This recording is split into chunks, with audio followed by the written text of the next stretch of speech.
Yo, yo, yo, yo, yo, what is going on, CoD Familia? It is your boy BN.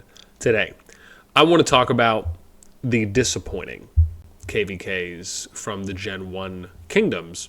And it's not to say that it is those kingdoms' fault, but to give you the timeline for the KvK we're going to be talking about as Season of Strife, Dragonfall, specifically for those Gen 1 kingdoms that are in let me minimize here. SOS 3-1, which is 5001 through 5009, right? These were the kingdoms that ended up going in first. This made up about 130 kingdoms that were involved. Keep in mind there was 99 kingdoms that had a king or queen. Out of those, at minimum 95 signed up, meaning they registered, but there ended up being more that participated, even from ones that were put in that did not register. Similar situation in SOS 4, where that was the Gen 2 group that went in to Season of Strife Dragonfall, except there was 187 kingdoms involved. 123 of those had a king or queen, and 101 at minimum actively registered. The challenge here is actually, I believe, multifaceted. The fact is that we ended up in these first 9 KvK groups for Season of Strife Dragonfall that is made up predominantly of Gen 1 kingdoms, had a final zone crescendo final boss match that, let's be honest, lasted anywhere from maybe a few hours up to a day. And that's for 8 out of 9 of them. One of them lasted over a day and a half. It could very well maybe still be going on. We'd have to go and check. But the fact is that this is what played out. And I'm going to talk today about what I believe are some of the factors that are playing into this and some of the pain points that I think are really important, and I hope that will at least be considered and potentially addressed in the future. And I would love to know what you think as well. As always, if you enjoy the content, make sure you throw us up. And we're going to show you some stats, too, as well here in a bit. So let's start off with number 1. Kingdom pool size. This, I believe, is very important. And if we show you some stats here, you'll be able to see for yourself that this is, again, the Gen 1 kingdoms for SOS 3 up here. And you can see 130 kingdoms were in this pool, as we said. 99 had a king or queen. That's 76% of the total kingdoms involved, which, to be honest, they should just merge the dead stuff. We'll maybe touch on that in a moment. Realms registered. That means out of those 99 that could have registered for Dragonfall, 95 did. So only 4 didn't, but even for some of the ones that did not register and or just didn't have a king or queen, some of them still got put into the Gen 1 pool for the matchup phase. When we look at SOS 4, that I'm dubbing basically the Gen 2 group that went in, right? So that would be if we were to go in game and we looked at the groupings, that would be SOS 3 5010 or SOS 3-10 all the way up through, I believe, 20 at that time. And so here, and we could see that, 212, you could see that they're involved. And so between these two groups, you have 187 kingdoms, and you got 130 kingdoms. That's 317 kingdoms combined. If you think about the kings and queens, that's 99 plus 123, so you're at 222. I mean, it starts to make sense when you think about the fact that the matchups, which we'll talk about in a moment, are impacted based on, or can be impacted, whether it's more balanced, if it's more imbalanced, if it's more fair, if it's less fair, if there's a wide power differential, if there's a low power differential, which is very much dependent on the total amount of kingdoms that are in the pool. If you have more kingdoms, you have more opportunities to have more diverse and more fair and balanced matchups. And if you have less kingdoms, then the margins are higher and they're wider. And so, again, I've said this multiple times, but I hope that they will continue, and I hope that the next KvK season will have more kingdoms in the pool. I hope they even consider, because remember, we did a feedback round where we did a survey from kingdom leaders. I think we ended up getting almost 120, I believe it was, out of the top 170 kingdoms that we reached out to, where the majority of them, at least over 50%, stated that they wouldn't mind waiting. They wouldn't mind delaying their KvK start a little bit, whether that's a few weeks or so, if it means that they can get more kingdoms into the same pool that will allow for a more fair overall matchups. Now let's get into point number 2 for me, which is going to be the KvK storylines. This is, for me, a little bit of a pain point, because the fact is you're giving people options to choose on what storyline they want to participate in. I understand it from one side, on that you want to just present options. I get that. However, the more options that you present, the more diffused, the more separated kingdoms will be, which means that it can also impact matchups. It can impact, and I'll give you a great example. When we were back and they introduced the Season of Strife, I believe it might have been for the first time, and we had kingdoms 86 and 65 that opted to skip, to not register. Now, both of these kingdoms were not really, both of them were not equal, we'll say. 86 was stronger, and 65 was a little bit weaker. And so the big one here was like 86 that skipped. That was kind of the more impactful one, because I believe they were a top-ish kingdom at that time. And the fact is that they were able to skip and go to the next phase. And then you ended up introducing, obviously, more with Winter is Upon Us and then Dragonfall. And the challenge here is that I just believe that having more options and more chapters and more KvK storylines to choose from only dilutes the level of quality matchups that we can get, and it further reduces the kingdom pool for any one KvK storyline. And so my view is that they just shouldn't allow for you to choose. They should just do it the way they've been doing it. When you get into Season 2, you don't get to choose. When you got into Pre-Strife, you don't get to choose. At least, I'm sorry, I should say I don't think you get to choose. Yeah, I think it's just Rage of Dragons. There we go. And obviously, some of us remember it as like SB2, if you will, right? Where you could go into Beleren and then it was S2, etc. And so, in Season of Strife, I just think it should just be Season of Strife, and whatever the most recent KvK storyline is, that's just what they roll with. So when Winter is Upon Us came out, they shouldn't let you choose between Winter is Upon Us and Calling Courage. They should have just said everyone's going into Winter is Upon Us. That's what it is. Remember, in past seasons, they would just remove them. You remember when we had Season 1, 1+, then it was 1++, etc., and then eventually when Season 2 came out, now it's just Season 2 and they removed all the extras? Why can't they keep doing that?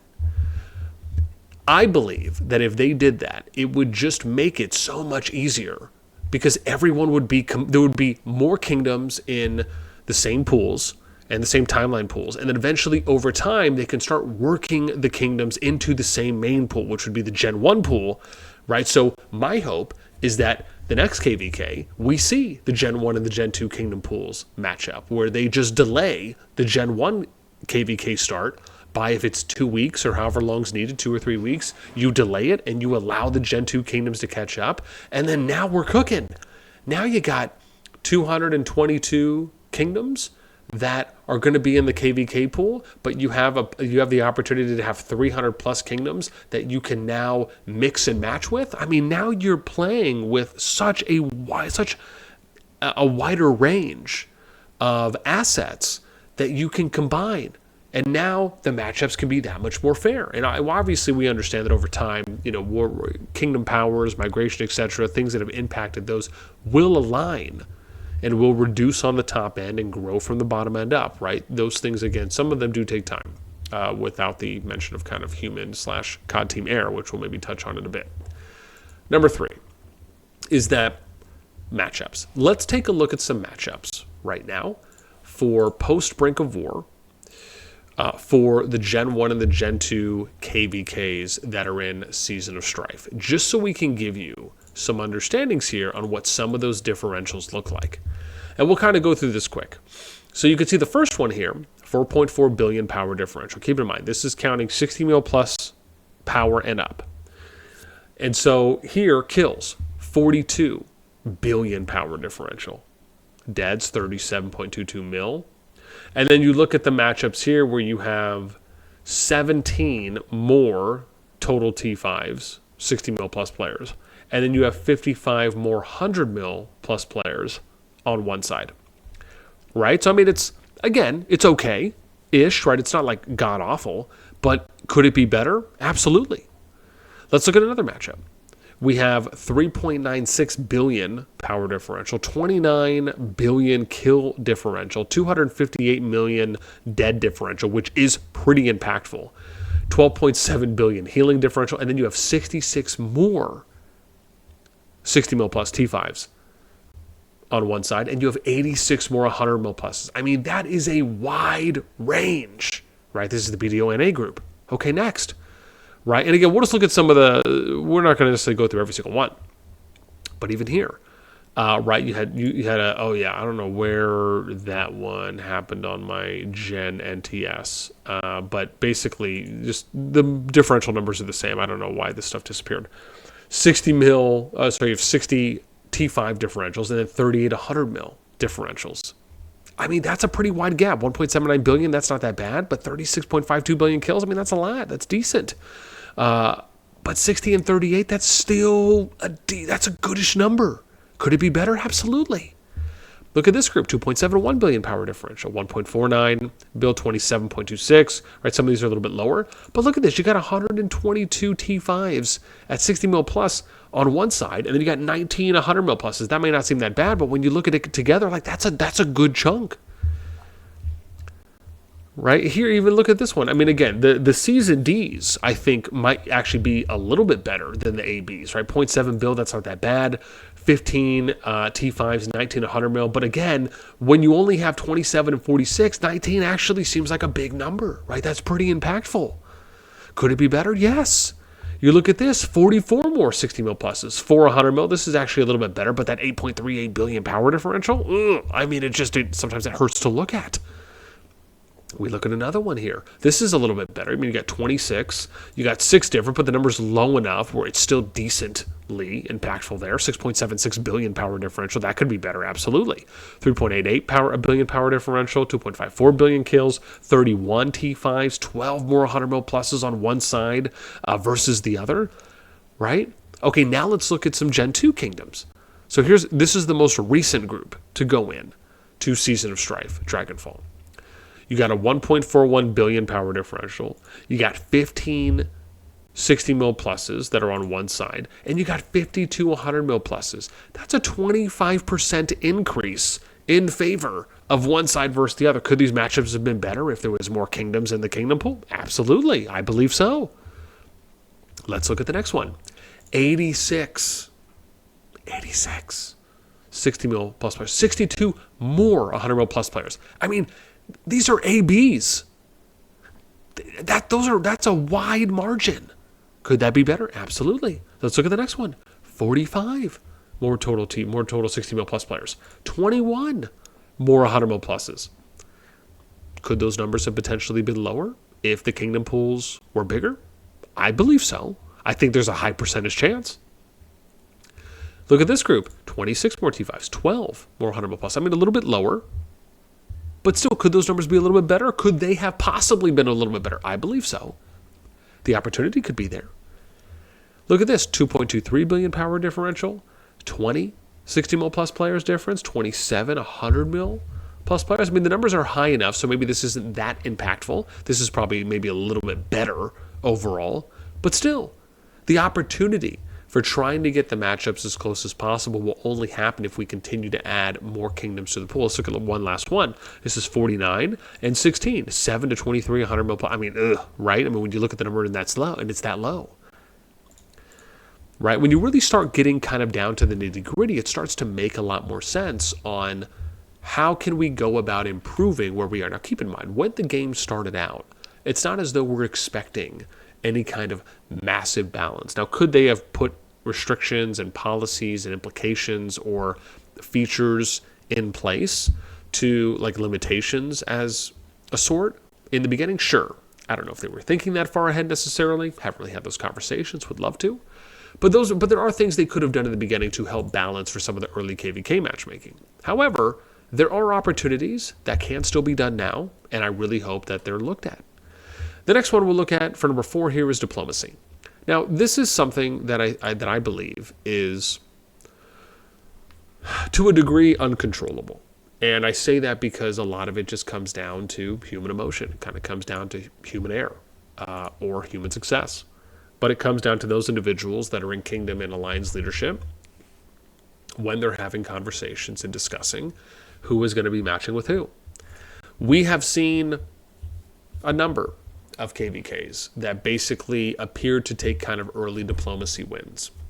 We've seen a number of KvKs that opted to try and get the most balanced and fair fight that they could. And then we've seen some in the middle. Diplomacy, however, is a major impact. And the fact is that diplomacy is also impacted based on the kingdom pool. It's based on the kingdom classification numbers and who gets Paragon versus who doesn't get Paragon, at least as it pertains to Season of Strife and the KvKs that would be getting those distinctions or classifications / kingdom grades placed on them, along with relationships. And that's always going to be something that's kind of more of an intangible, right? It's an X factor. You can't, the game can't really assess that unless they were to put something in and it said like, oh, I don't want to team up with this kingdom. You know what I mean? Like if they put something where like you as the king or queen could check off a box or something and say, oh yeah, I don't want to team with this kingdom, but I would team with this kingdom.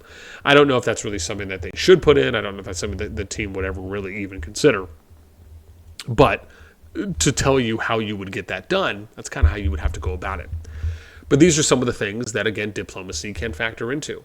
And oftentimes, diplomacy, I believe, can very much make or break a KvK. And I think it's one of those things that I just wish there was a little bit more accountability on it. I wish there was a little bit more awareness on it. And that's one of the things that, again, I've always tried to do as best I can based on the limited time I have available, which is to try and shed some light on how diplomacy situations go down, on who's teaming with who, and is it the most fair and balanced matchup that we could have got based on the kingdom pool and those kingdoms that particularly registered.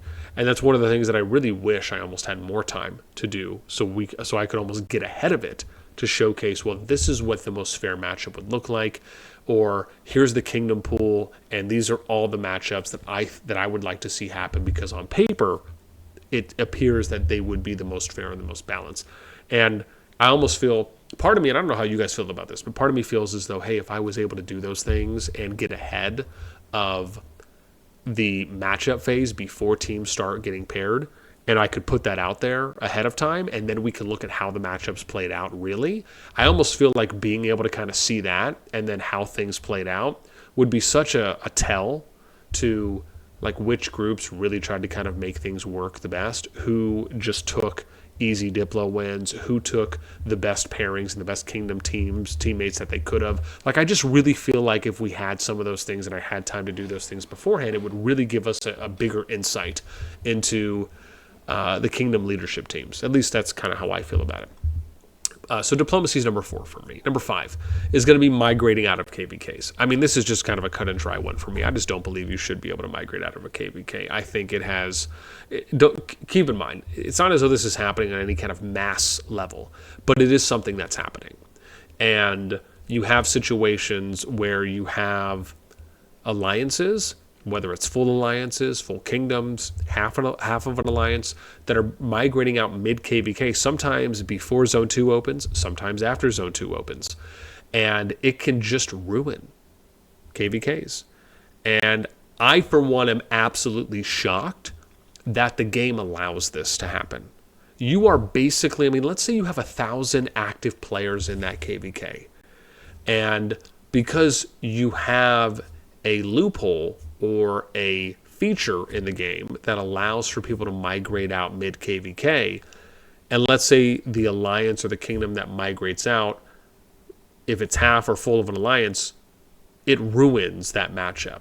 It now heavily favors the other side, or at least let's just say more so favors, if we want to be a little conservative. But to a point where Now it is a little bit more cut and dry on who has more sway, to a point where now that can negatively psychologically impact the team that had a kingdom or had an alliance or a large number of players migrate out, which are now not going to be there to fight and participate.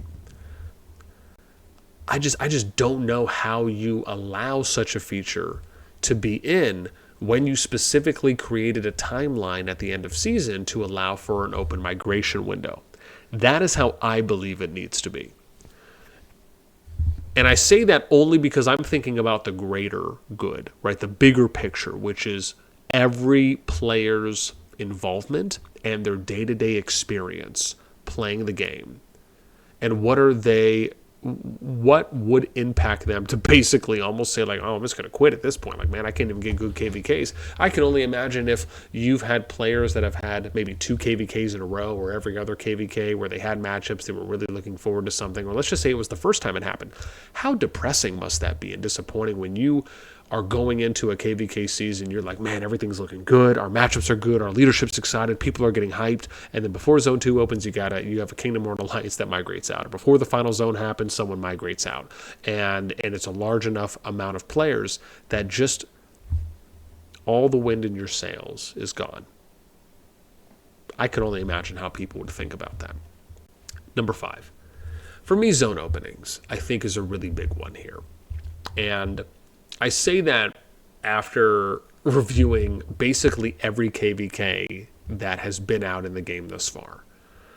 And when I think about the zone openings, I believe it is very important that you kind of have this U-turn, this horseshoe effect, where you're starting Zone 1, you go into Zone 2, you go into Zone 3, you go into Zone 4, and then from Zone 4, you can then go into a Zone 3 from your Zone 4.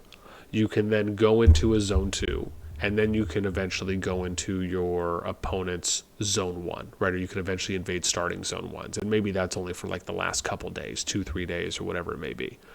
But that's kind of how I usually foresee. That's how I like to see the KvKs playing out. The challenge, I think, comes into what I believe is the next one for me. This is number 7, which is going to talk about final zone, or potentially the only zone. And bear with me, because I mentioned this in a video a couple days ago about how, what if the final zone was the only zone? And stay with me here. What I mean by this, and I'll give you a great example. In this particular KvK, which featured Echo and EIS and a number of other big names, the longest lasting fight, to my knowledge, and what has been shared with me in this KvK, lasted for about 7 days. And that was between Echo and EIS in Zone 2. No other zone fight lasted that long or longer from what I understand. And when you think about nonstop fighting for 7 days, in whatever capacity and degree they may have, you think, like if someone told you it was crazy, man, they were fighting for 7 days in this KvK, it was nuts, and then you ask them, hey, what zone do you think they were fighting in? Probably most people would imagine it was the final zone. That's where the action should be. I remind everyone often of one of my most fondest memories of being able to see TFS and Noir battling out in the epic duel of Belleron Season 2, or SP2 Plus, whatever it was, and them fighting it out in whatever the final zone was after Zone 3, which was more Brez and Doolin, I think it was, and them just going at it on that Frost Dragon season of just like 2.5 to 3 weeks of just nonstop PvP in the final zone. I mean, it was glorious. I get a different time. The game has evolved. Things are not necessarily the same as it was back then, but that's what you want to see.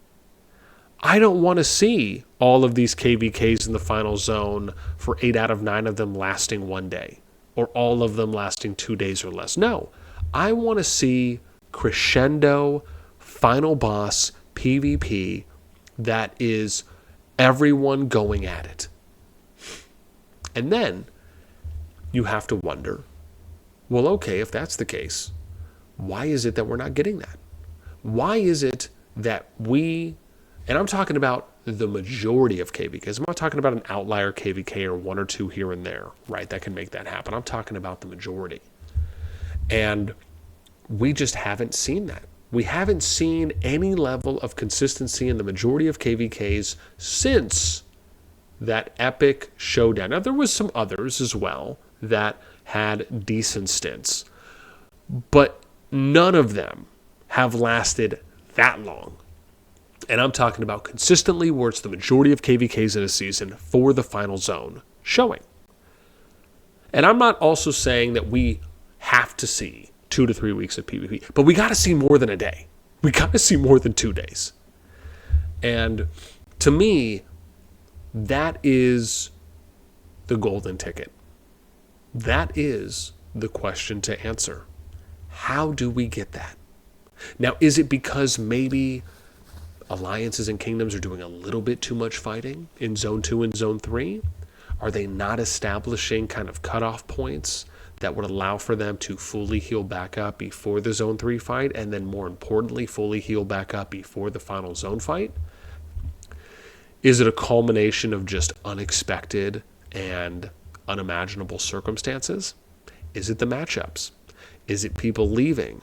Is it teams being impacted in an unforeseen way, right, due to migrations? Is it internal strife and drama that's happening in kingdoms and alliances that is also impacting what happens to that team and whether or not they're going to go into the final zone on equal footing? Make no mistake, there are kind of game factors, and then there are non-game factors, which is more of like what's happening interpersonally within your kingdom or internally. And so I ask all of this to just kind of throw the idea out there, is that it almost makes me wonder, would it just be easier if we just had the starting zone one and then we just had a massive final zone? So kind of take this final zone of Calancentel. Let's just say the Dragon or the FZ. And let's say that we made the FZ a little bit bigger than it is now, and we made the center a little bit bigger. So as an example, let's say that if you wanted to go and get to any gate, you had to walk all the way through the center and then go somewhere else, right? There was no other way to get to a gate or a pass unless you went through the center and then you had to go there. Some of the things I actually think this would solve is it would increase the amount of open field PvP, I believe. And it would also, because it would take that much longer for flags to be built into the center, it would allow for you to kind of fight it out. I almost wonder if they could do something where they said, okay, everyone can fight it out in the center, but nobody can go past a bridge. So an example would be like when the final zone opened, everyone can walk into the final zone, but you can't walk into an enemy. You can't walk past like an enemy side, right? So like for your teams, like let's say you have a team over here on these 3 passes. These teams can go in and out of the bridges into the final zone, but you can't go into an enemy one. Basically meaning that like maybe you would say for the first 24 hours, right? Maybe there's like a limit on it. I'm not saying it has to be forever, but maybe like the first 24, 48, maybe 72 hours or so, maybe something like 1 to 3 days, where you can only battle it out in the FZ, right? And it's just open field madness. And that also allows for people to build up. But what it also protects is people potentially like spawn camping. And it also makes it so, and what I mean by that is like not even just spawn camping, but like choke point camping, where you have like one side that's pushing you in further, or like they're all the way around here. And yeah, I understand, right? Those units may eventually die and you probably will be able to push them out because your resupply time and refresh troop time is going to be shorter than someone who's decided to go all the way out there. But when you're thinking about all the parties involved, having everyone walk an equal distance to the FZ, or to the center of the Dragon Zone in this case, actually is equal to everyone. And it means that everyone basically is kind of doing this battle royale free-for-all to an extent, right? But just with their teams in the middle for however long. And then eventually they'll be able to start kind of pushing in here or there. You could even do it where like you give everyone an opportunity to like build out up until the bridges, and then once it goes down, then you can start building in right at that point. That could be something that could be like a cool thing. I mean, I think there's a number of things that they can do here that you can kind of play around with. You could even switch up the objective, where maybe the objective isn't the dragon. Maybe the objective is a team deathmatch style. Maybe it's just about how many kill points, how many deads can you inflict, how many points can you make. Maybe instead of it just being the dragon, you can do other stuff. Maybe you do like a massive king of the hill in here. I mean, keep in mind, you can do whatever you want. Sky is the limit. But my point is that think about this. If you did like a team deathmatch thing, or just anything else that might also incentivize people fighting it out in the open field, being willing to sacrifice troops, or just put troops out there, right?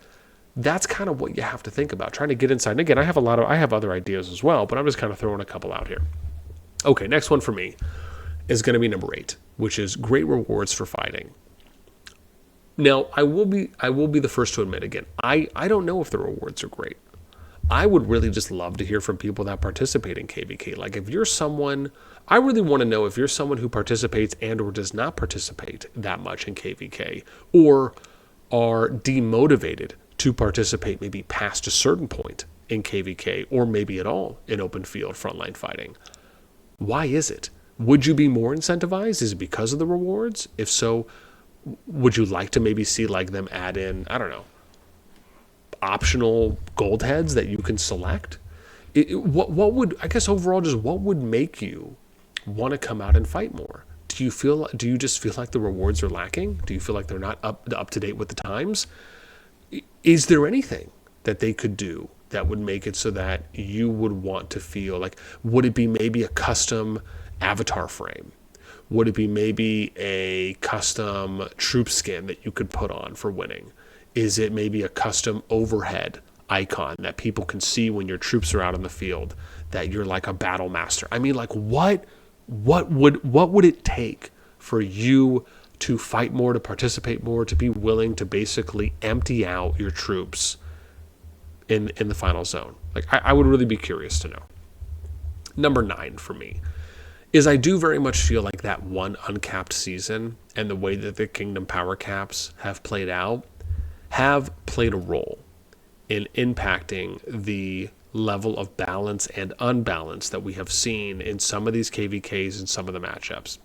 I mean, you can't sit there and deny that the fact that, you know, TFS's old Kingdom of 23 was able to basically get to about 40 billion power because of that one uncapped season where they could basically bring in as much power as they wanted to, filling out all of the slots at that time, which was 300 compared to the 150 that it is now. And obviously a number of other kingdoms were able to kind of boost their power too up as well during that one migration phase. However, the fact is that when you do things like that, it takes that much longer for balance and for realignment to occur with how strong some of the kingdoms are on the top end, and basically sandwiching it. So like the top end comes down and the bottom end comes up. And the idea is you're just trying to meet in the middle. And people can say whatever they want, but I have no doubt in my mind that that did factor in. And we're still recovering from that. Next one, number 10. I think it's really important to just merge dead kingdoms. I have always been a big proponent of this. I think you have so many kingdoms out there that just have barely any activity, or they're truly dead. My view is simple.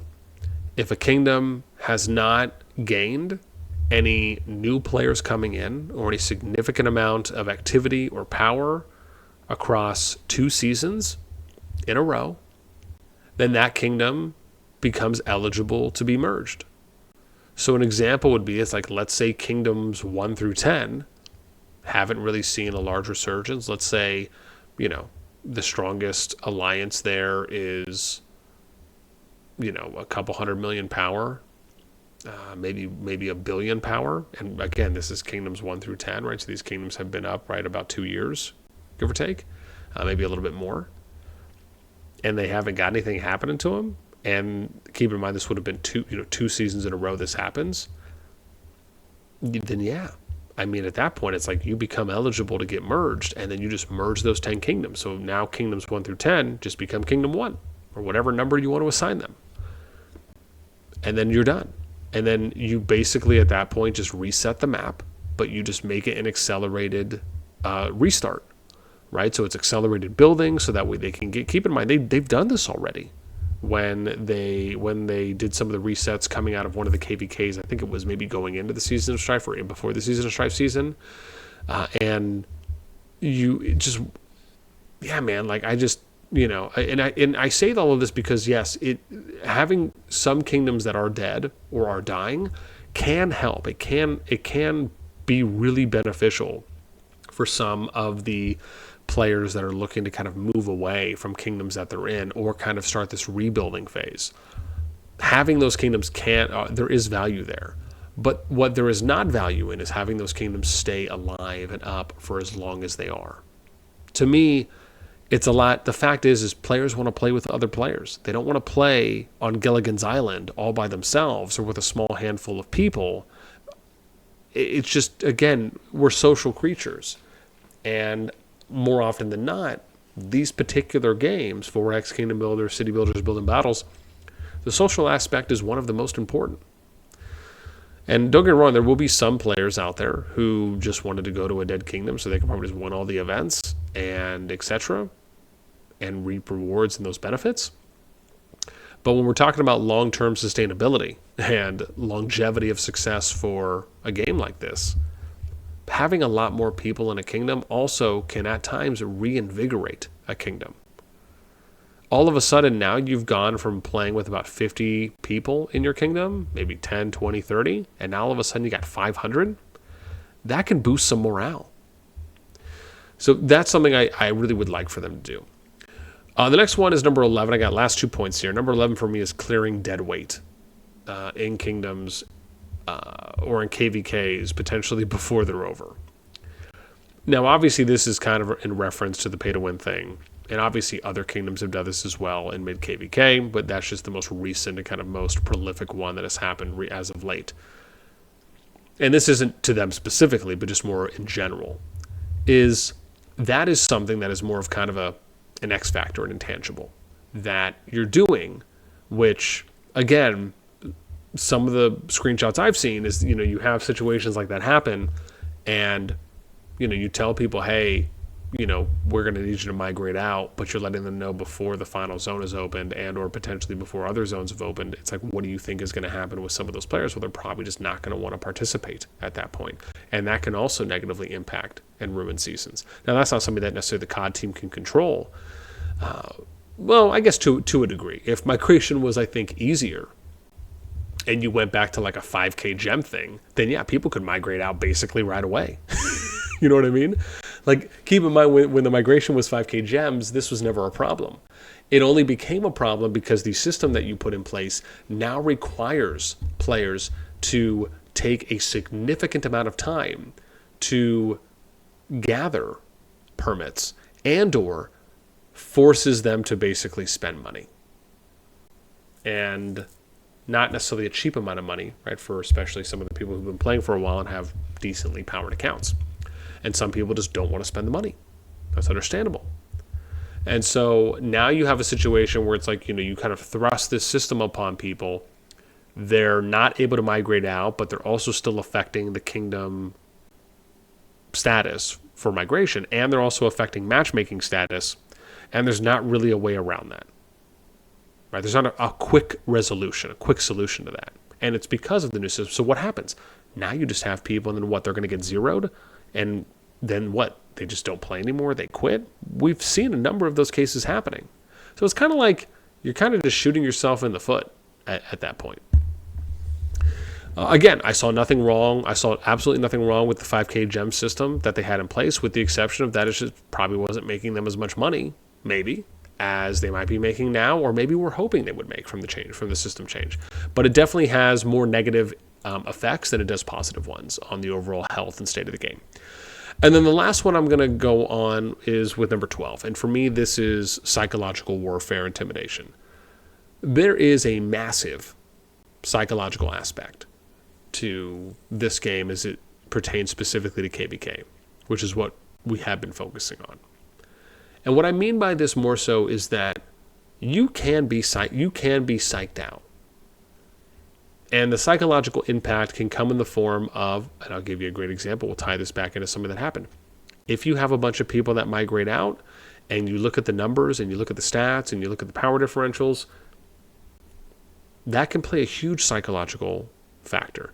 If you maybe feel like you're even on paper, but your activity over a 24-hour period isn't as strong as another kingdom's or alliance's activity over a 24-hour period, or it just always feels like you can never get as many people on as they can, that can have negative psychological effects that can impact whether or not players will continue to show up or not. Now, some of those you can just argue are, again, X factors, they're intangibles. Those aren't necessarily controllable aspects. But nevertheless, they are things that can happen. Even things such as drama and kind of word of mouth on things that are being spread can have negative psychological impacts that kingdoms and or alliances, even their management teams, right, maybe would not have foreseen.